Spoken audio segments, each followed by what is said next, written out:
Assalomu alaykum hammalarga. Bugun mana biz o'zbekskiy osh qilamiz.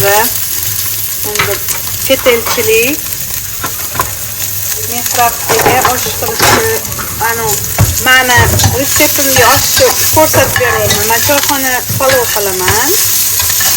Dumbani solamiz. Qarang.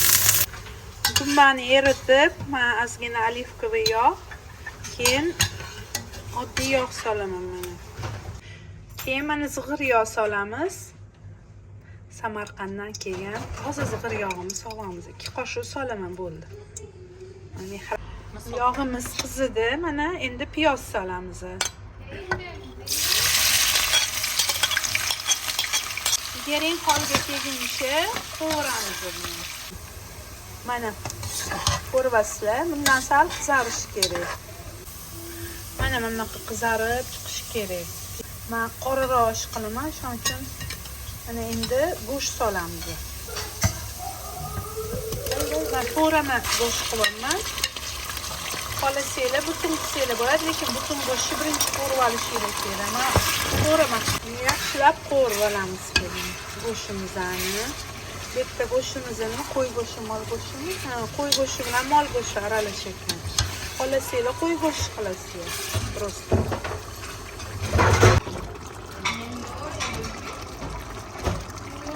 Suvi chiqquncha qovuramiz go'shtimizni. Keyin men qovuradigan go'shtni sabz tashlaman. Bu safar sariq sabzi qo'shmadik. Chet elchilik uzr. Qizil sabzidan qilamiz. Buni solamiz. Zira. O'zbekiston zirasi keliydi turgan bu. Mana qo'limizda mana eski usulda maydalab solamiz. Mana go'shtimizni bunaqa qizartirib oldik. Qizartirsak chiroyli chiqadi, shirin bo'ladi. Keyin mana sabzimizni solamiz, osh sabzimizni.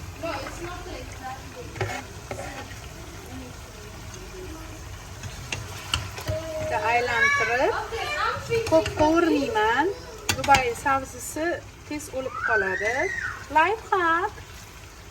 Anaqa qizil sabzisi tez yumshab qoladi. Ko'p uzoq qaynatib yormaylar. Pas qaynatsanglar bo'ladi. Kamroq qovurasizlar. Lifehack. Mana endi ko'p qovurmadim. Suv solaman endi. Mana qo'mguncha sho'rva qilib solmaymiz, normalniy qilib solamiz. Bo'ldi mana. Chesnok solamiz. Chesnok mana. Любительlarga bu ham biz yaxshi ko'ramiz chesnok. 15-20 minut qaynatamiz. Mana oshimiz уже dimlashga tayyor bo'ldi. Mana chesnokni olib tashlagandan keyin mana guruch bunaqa holatda evida endi solamiz. Ozgina ko'mishiga yetmaydi. Xullas, jani qo'ndirib qo'ymayman men. Men o'zim usulimda ko'rsataman. Parlab damlayman. Cho'chilib chiqadi. Mana damlab, bunaqa parda damlab yetiltiraman. Suvini shunaqa qilib ketkizaman. Mana endi suvini chiqardik. Endi dimlashga tayyorlayman mana. Parda dimlab aralashtirib suvini ketkizdim. Endi ustidan aralashtiraman. Bu meni usulim, mabodo. Endi hammada Emiratda tanishlarimizdagi hamma oshimni yaxshi ko'radi. Gapirib qo'ying siz ham mehrobga. Mana endi ozgina tashaman, havo chiqarishga, dimlashga.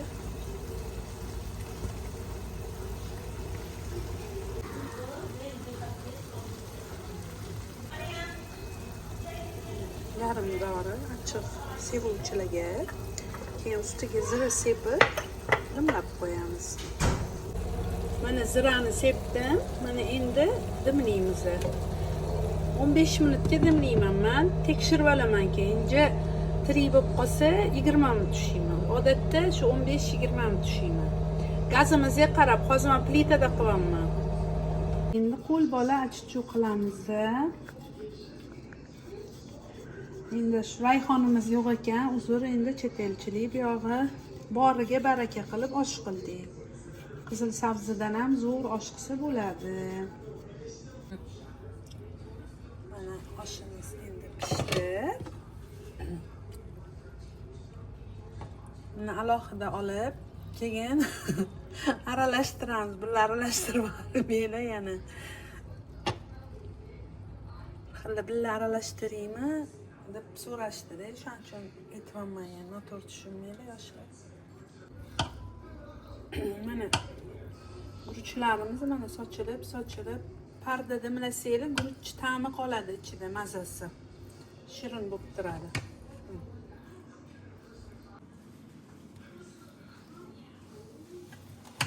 Qalay Mehrobga, yaxshimi? Zo'rmi? Mazali bo'lsa kerak.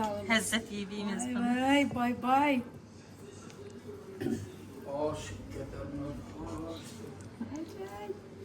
YouTube'ga tushib qoldi ham bunday. Mana oshimiz tayyor. Yoqqan bo'lsa, sizlar ham qilib ko'ringlar mana retseptim. Bu piyoz, sirka bilan Xorazm sirkasi. 9 oy mobaynida onam qildilar shuni.